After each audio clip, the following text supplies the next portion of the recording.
Hi, I'm Ashley Smith Thomas, a millennial talking about freedom and national security for America. I'm the founder of Freedom's Fund USA, a nonprofit to protect freedom and national security. I am a speaker, advocate, and thought leader. I spent 2016 saving Christians targeted by ISIS in the Middle East. This was truly an eye-opening and life-changing experience as I watched and learned from my fellow Christians who longed for freedom. It was that experience that became the inspiration to start this show. In this show, come with me as I interview experts about key freedom issues in America and how we can protect freedom. Because if we lose our freedom, how can we bring freedom to the whole world? Let's take action together and let freedom ring.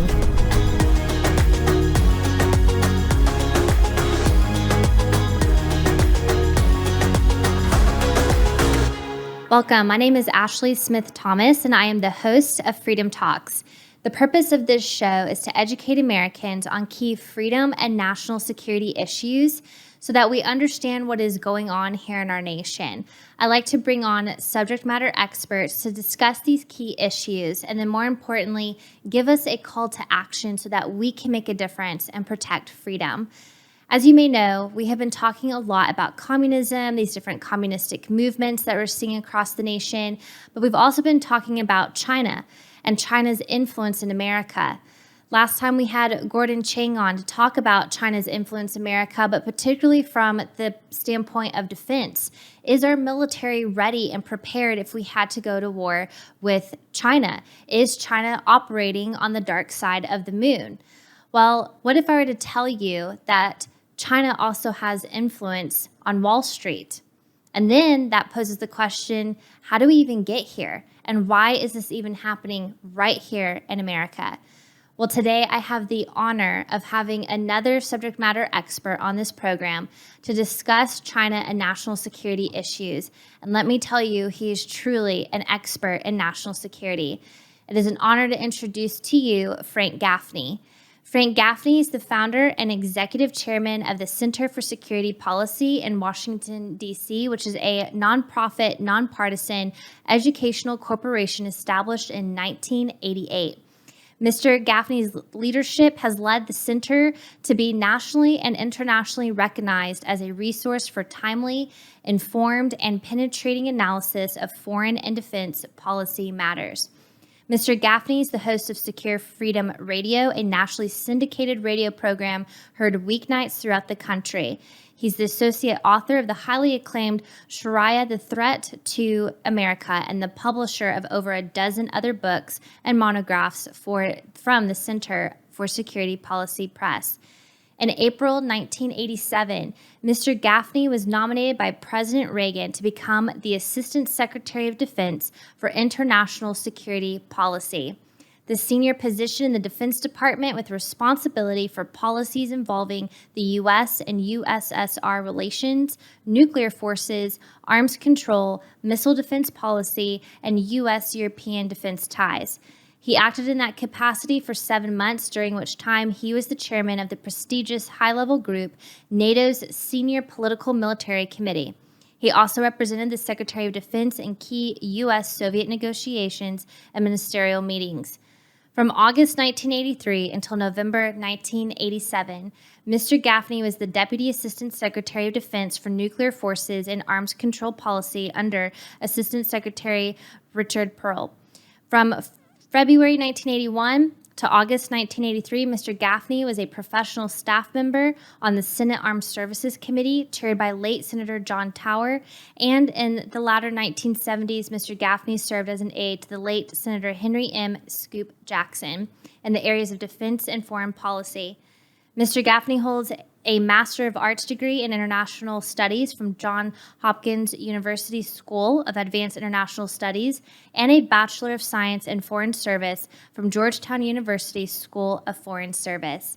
Mr. Gaffney's leadership has been recognized by numerous organizations, including the Department of Defense Distinguished Public Service Award, the U.S. Business and Industry Council's Defender of the National Interest Award, the Council for National Policy's George Washington Military Leadership Award, and more. Mr. Gaffney, thank you so much for being on this program. I really appreciate you taking time to be here on Freedom Talks. Ashley, thank you, and thank you for reading through so much of that bio. It's mostly very ancient history, but it's been very much formative in my thinking about the world, and I'm delighted to have a chance to share it with you. And I really want to thank you for making this platform available to people like Gordon, from whom I've learned an awful lot over the years, and others, to inform our countrymen and women about the challenges we're facing and why we must rise to them. So good on Thank you. you so much. Thank you. And I felt like I needed to read your bio so that our audience can understand just the depth of knowledge that you have and how you truly are an expert in this space, because we see what is going on here in America. We see all kinds of threats towards our national security. I mean, everything that happened from Afghanistan, you see Russia, you see China, Iran, North Korea. But something that has been really coming to the surface more and more has been the influence of the CCP in America. Can you explain to us your concern with the CCP and the influence that they're having here on our nation? Well, we will probably use all of the time and then some to do that justice. But the shortest of short forms of it is this. And you speak of my expertise. It's mostly corporate memory from the fights, the struggles, both the domestic internal policy issues and the very, very significant challenges, fortunately not kinetic ones, but the very difficult circumstances we found ourselves in during the Cold War against the last totalitarian communist regime that sought the destruction of this country. That was, of course, the Soviet Union. Today, we face, under the Chinese Communist Party, a vastly more dangerous adversary than the Soviets were in their heyday. And that's because the Chinese Communist Party, or CCP, has assiduously worked over the past several decades to obtain the capabilities to wage what the CCP's own strategists and military personnel call unrestricted warfare against our country. And by unrestricted warfare, they mean virtually everything you can think of. Again, to this point, fortunately, short of actual physical, violent, kinetic warfare, but economic warfare, information warfare, political warfare, and not least, preparations for the old-fashioned kind, the military kind, are all part of the playbook of the Chinese Communist Party. And in that political warfare space, especially, but also to some extent in the others, what we've seen, as you suggested in your question, is the rising aggressiveness of the CCP in using subversion, the penetration of our country, our government, our business sector, our media, our academic centers, our culture, by people who are either paid agents of the Chinese Communist Party, businesses controlled by it, or in some cases, perhaps well-intentioned, but what Vladimir Lenin famously called the useful idiots, who are serving as influencers on behalf of the CCP in advancing their agenda. So, to be clear, their agenda, as it was for the Soviets before them, is the destruction of our country. They make, frankly, no bones about it. In fact, in May of 2019, as Gordon may have mentioned to you, the Chinese Communist Party's People's Daily, the chief propaganda mouthpiece of the party, announced that there was a people's war then underway against the United States. It is a war for the domination of the planet, and we happen to be in their way. So we have to be taken down, and using all of these techniques, including those internal subversive ones, is part of the unrestricted warfare that's hard at work right now. Which I'm glad that you brought that up in terms of how their warfare and their engagement doesn't necessarily mean kinetic, but how they're doing it through information and the economy and using our media. Earlier this year, the New York Times had reported that the annual intelligence brief showed that China was a threat to our national security, not from a military standpoint, but, quote, intensify intelligence operations, cyber attacks, and global drives for influence. Are you concerned about China's capability, particularly with the cyber attacks and the fact that they now are, because they're so infiltrated in the different facets of our society, are you concerned for America's national security? And do you think that China truly has the cyber attack capabilities? Well, as I said earlier, I think the Chinese are leaving no stone unturned in terms of their pursuit of means by which to diminish our capabilities and ultimately destroy this country. Cyber techniques are certainly one of the ways in which they envision doing that and are preparing for that purpose. There are vast numbers of people working for the Chinese Communist Party. I don't remember the best estimates, and I'm not sure how accurate they are, but 300,000 comes to mind. Individuals who are actively working on cyber attack techniques, capabilities, strategies, and to some extent, on a daily basis, actually utilizing them for the purpose of undermining our country and ultimately setting it up for decisive defeat.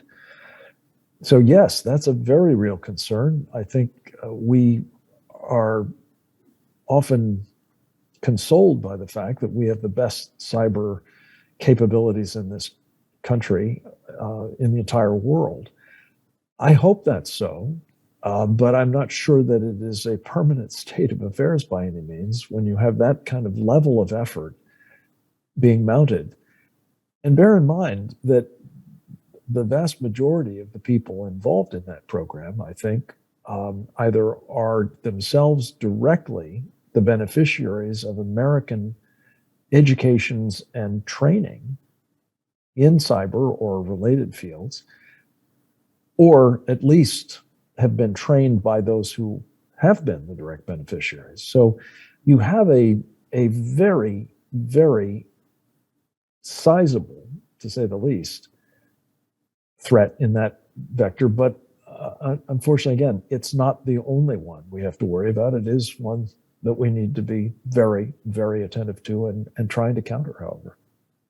Are you concerned from the standpoint, I mean, we see right now that America is vulnerable. One, we've got our open borders that is going on. We saw the debacle that happened in Afghanistan. We have rising inflation, cargo ships just sitting out off the coastlines. We have the supply chain shortage. So everything that's going on. Does China have a role in this economic situation that we're in, and how would they impact us economically? Well, it's a great question. And again, it's going to take more time than we have to do justice to in an answer. But the key piece of this is the Chinese Communist Party back in the early 1990s, under a general secretary by the name of Deng Xiaoping, adopted a strategy that came to be called the hide and bide strategy. What was meant by that was Deng Xiaoping believed that the United States had won the last Cold War and that there was a new one then beginning, having defeated, as we did, the Soviet Union, thanks to my old boss, Ronald Reagan, principally. A new Cold War was underway between the United States and China. And he said, we are going to learn from the experiences of the Soviets, specifically about the importance of being deeply engaged with the Americans, commercially, in financial terms, in terms of business operations here and in China, and on, because they learned from the Soviet experience that the Soviet Union had never achieved that level of penetration, and therefore was susceptible to Reagan's strategy, which was basically to cut off the Soviets' cash flow, which he did with a very concerted strategy. The Chinese have made that much more difficult, and they did it because they've made it difficult because for decades they concealed more or less their true intentions. They professed, and many of their, as I say, fellow travelers or enablers or business partners here, financiers, politicians, as you mentioned, have held forth that, well, if we just help them become richer, they would inevitably become more like us. If not a full-on democracy, they would certainly be, a competitor in a benign sense. The hiding part of that strategy was hugely successful. The biding was as well. They patiently built up over time these inroads. They hollowed out our industrial base. In some cases, they literally bought and took lock, stock, and barrel entire factories from what is now called the Rust Belt in the United States and rebuilt them in China and used them to sell to us stuff we previously had been selling to them, devastating our economy, costing millions and millions of Americans their jobs, and creating, basically, to come to your specific question, the kinds of supply chain dependencies that are now clearly afflicting us.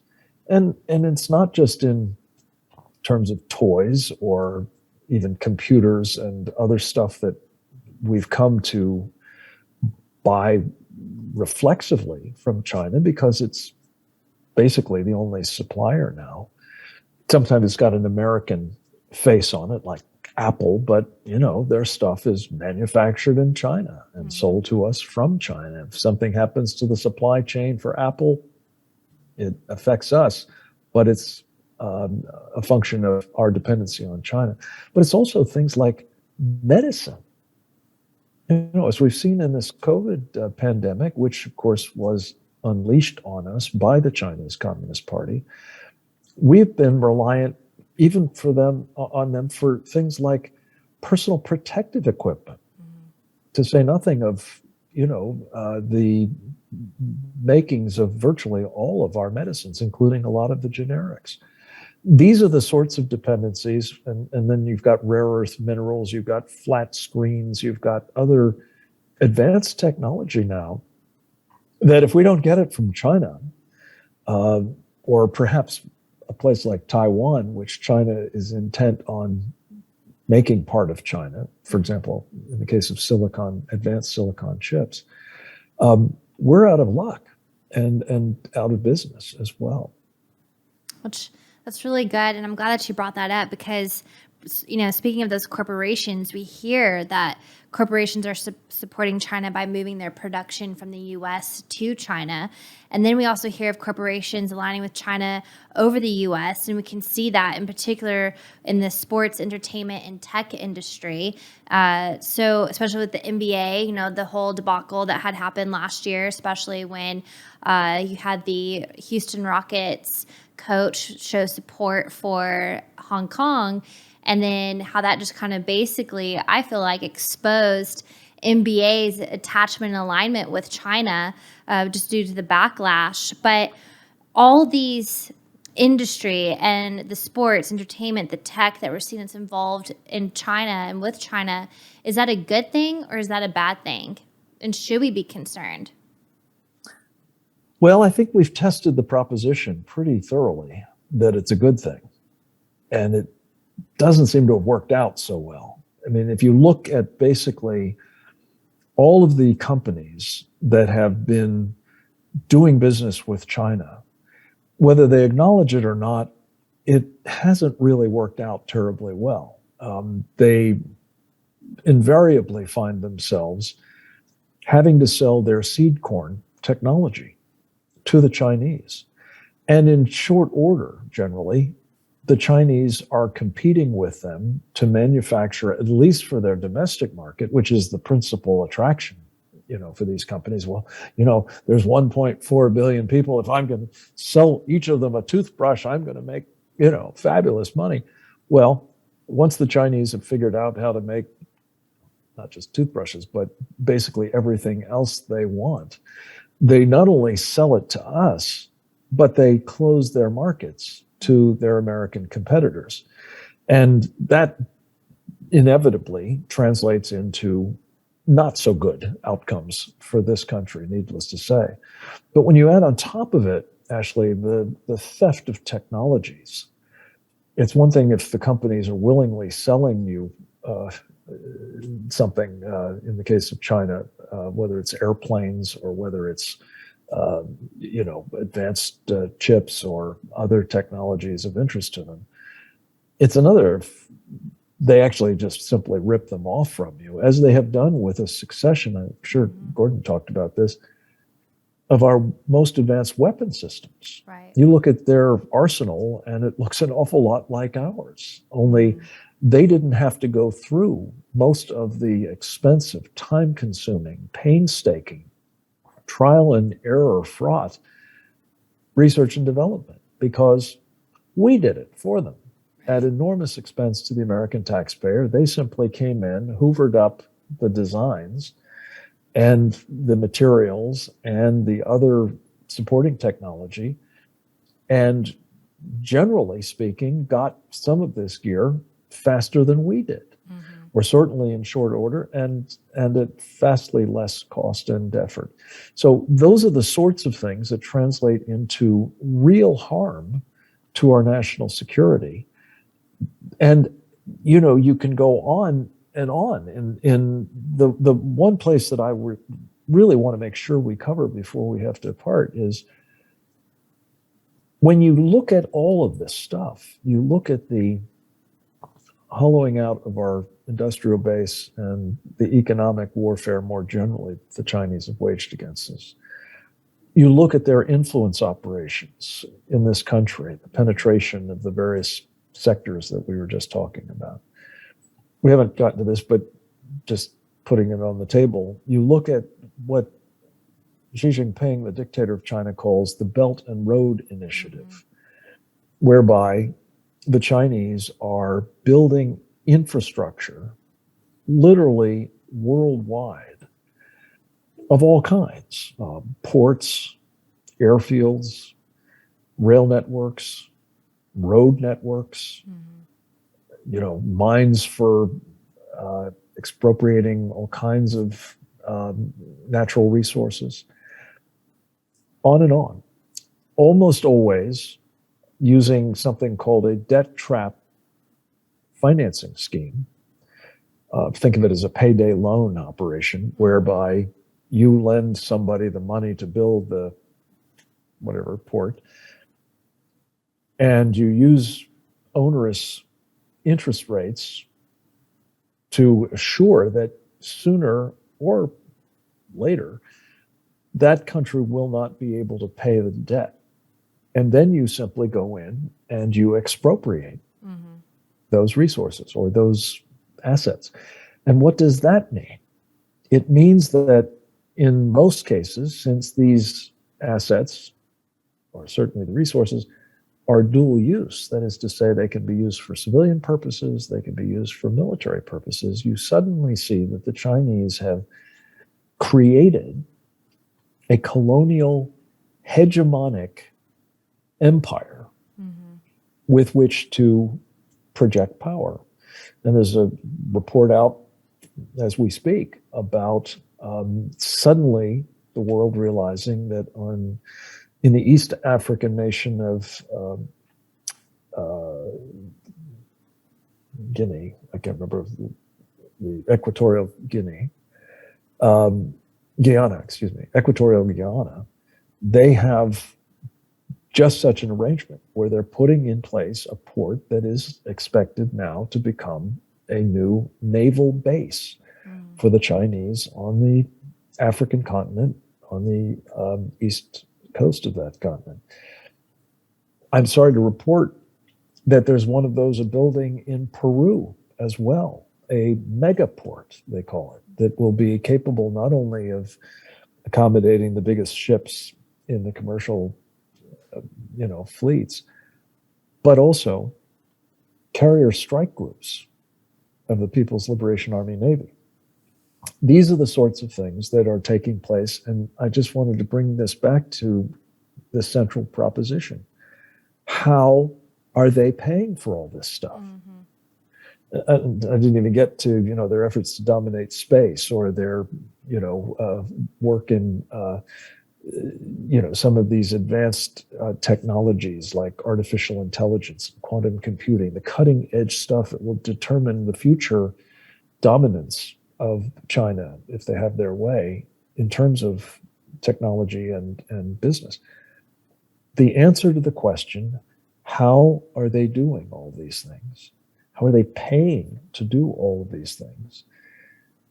Is they're getting the money from us, mm-hmm. from American investors who, by some estimates, have transferred, thanks to, as you said earlier, China's old friends, as they somewhat contemptuously call them, on Wall Street, to transfer something between $3 to $7 trillion of wealth from Americans to Chinese corporations, which is how they have paid for most of the malevolent things that they are doing at the moment. And it's madness. I think it's unprecedented in the history of the world that any power that is threatened, literally its existence is threatened by another power, has actually voluntarily made that threat more real, more powerful, and more inexorable. But that's precisely what we're doing. And so we've launched a campaign with our Committee on the Present Danger of China very recently, in which we have called attention to the fact that this is going on. We did a webinar on the subject, a 2-hour webinar. People can find it at presentdangerchina.org, or at a new campaign website. We call it the Mad as Hell campaign. You can find it at madashellcampaign.org. It's meant to be stimulating in people who discover, to their horror, that their money is being used to abuse human rights, for example, in China, or China's, proxies and satellites, to pose, these threats to our businesses and our academic institutions and so on, to pose threats to the rest of us, of the old-fashioned kind, as I say, the military kind. Those are things that will make people mad as hell once they find out about it. And the next step, to quote this old movie line, is not to take it anymore, mm-hmm. to actually stand up and say, we're not going to allow our money, our investment dollars, to be used to support and enable and thereby make even more dangerous the Chinese Communist Party.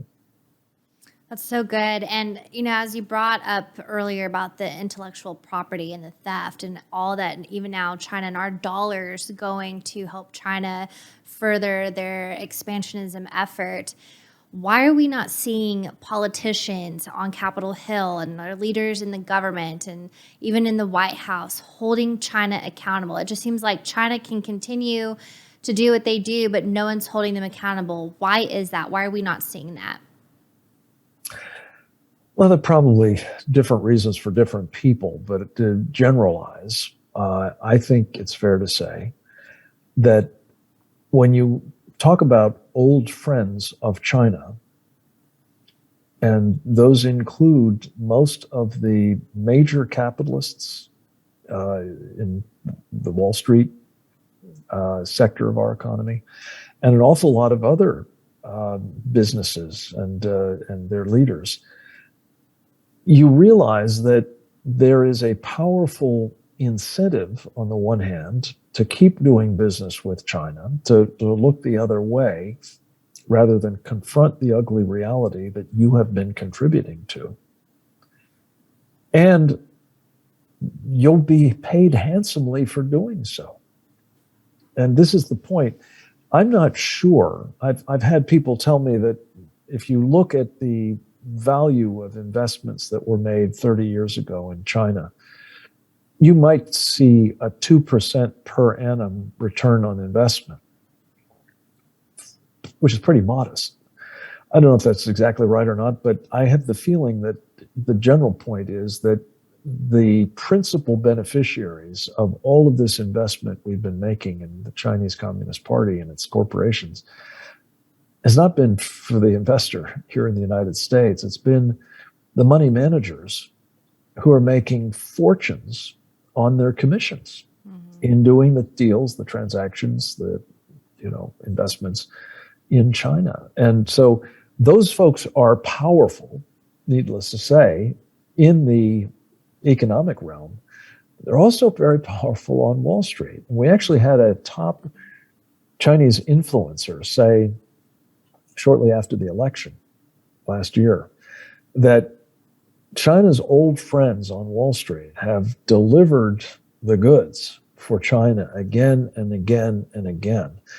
He said they weren't so effective during the Trump years, interestingly, but they basically have been very, very helpful to China for most of the previous decades. And I would argue they're certainly being very helpful to them right now, to the point where the Chinese have actually said, just in the past couple of weeks, both to the Wall Street guys and to businesses of other kinds that are in the China market, you will speak favorably about, you will attest to, you will spout in other ways the party line of China, or else you will be punished. So all of that is in the mix, and then you come to the people who represent us nominally, but who actually rely very heavily on most of those other folks, these business leaders, the financiers, and so on, for the campaign contributions that keep them in Congress. Or in some cases, I think it's fair to say, to simply enrich themselves, not just for campaign purposes, but for their personal bottom line. And you look at some of the people who've been in Congress for decades, whether it's Nancy Pelosi, Chuck Schumer, or the vice president of the United States, now president of the United States, who've become multi-millionaires. How did that happen? Well, we know from Hunter Biden's laptop that the Chinese gave Hunter and the big guy $1.5 billion to invest. And the interesting thing about that, Ashley, is that payment was made, or investment, if you will, was made shortly after, this was November of 2019, 2013, shortly after the Chinese Communist Party got a memorandum of understanding arranged by Joe Biden, then Vice President of the United States, to grant them not only access to our capital markets, but access on preferential terms. They've not had to submit to the same sort of accounting procedures that were designed to protect American investors in American companies.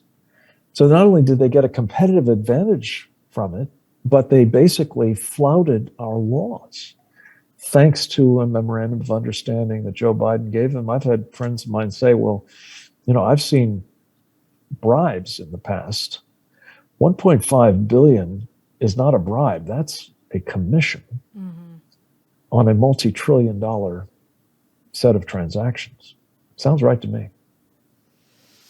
Unbelievable.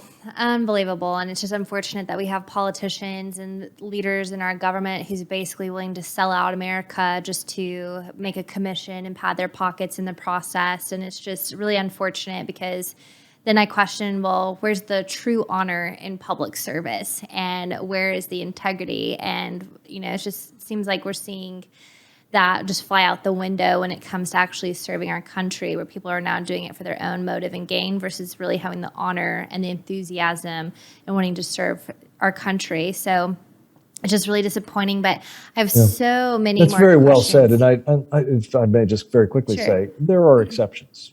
There are people who honestly are patriots and are doing the right thing and are not willing to take money from the Chinese Communist Party, but there are many who are. And to answer your question, I think it falls to us to hold them accountable. Yes. And that's where programs like this are so important. You're helping to educate people so they even know there's a problem, let alone have the wherewithal to do something about it. That's so good. And as we wrap up here, I want to ask you, what is a call to action so that the viewers who are watching can go and make a difference and feel like that they're taking action to stop China's influence in America? Well, China's influence in America is a function of China's resources. And I think the single most important thing we can do as a nation, as a people, is to stop providing them with the resources from American investors. So I would have as a call to action, urging all of your listeners to go to madashellcampaign.org. You'll find there are webinar about this issue, 2 hours long. It's not so onerous. Each of the many contributions we had was only 5 minutes, so you can work your way through it at your will. But the point is, there is a letter there that we encourage you to sign to President Biden, calling on him to do two things. One, to withdraw from that memorandum of understanding that we were just talking about, the one that gave the Chinese preferential access to our capital markets. End that. They should not have that access. They should not be in our capital markets at all, quite frankly. And secondly, to do something that could be really powerfully reinforcing of that first point, and that is to designate the Chinese Communist Party as what it is, which is a transnational criminal organization. Mm-hmm. And the virtue of that, Ashley, is if you do that, then every single one of those businesses on Wall Street or elsewhere in the United States that is thinking about doing business with the Chinese Communist Party is going to find itself running the risk of being identified and perhaps prosecuted as an entity that is an accomplice to the criminal activity of the Chinese Communist Party. So those two things, stopping their access and stopping people who want to help them for whatever reason from doing so, I think are the two most important calls to action that I could offer you. And I hope people will check out madashellcampaign.org. I like that. madashellcampaign.org. Perfect. Yes, that sounds also presentdangerchina.org. There's a lot more information there. We're really building out the other site, but it's a starting point. Perfect. Sounds great. Well, Mr. Gaffney, thank you so much for being on Freedom Talks today and sharing with us such wisdom, insight, and information regarding China. I have a lot more questions to ask you, but I look forward to having you back and just glean even more of your wisdom. Thank you. I look forward to it. Thank you so much, Ashley, and thanks again to your audience for taking this information aboard and acting on it. Thank you so much. And as we close here, I want to thank Vibrant Health MD for making this episode possible. Vibrant Health MD is a health and wellness practice based in Plano, Texas. They help you discover a healthy life so you can live your best life. For more information, visit vibranthealthmd.com. That's vibranthealthmd.com. And as I close, I just want again to thank Mr. Gaffney for sharing such wisdom and insight regarding China and just the influence of the CCP and concerns that we all should have, particularly from the economic standpoint, and more importantly, what we can do to take action. So visit madishellcampaign.org to read the letter, to sign the letter to President Biden so that you can make a difference. But also, it's time that we just start calling the CCP for what it is. And that's one thing that I appreciate that Mr. Gaffney had shared, that it's a transnational organized crime group. So thank you. And so that is something that we do need to address. But also, I just want to encourage you, your friends, your family, to go educate yourself on the CCP. Go educate yourself on what China is doing. Research, ask questions, look around, see what is going on. Only then, when we become informed, are we then more inclined and well able to protect freedom. So together, I truly believe that America's best days are ahead of her because we are doing our part to educate ourselves and make a difference. But more importantly, together, we will stand for righteousness, speak truth, and protect freedom. Thank you, and God bless.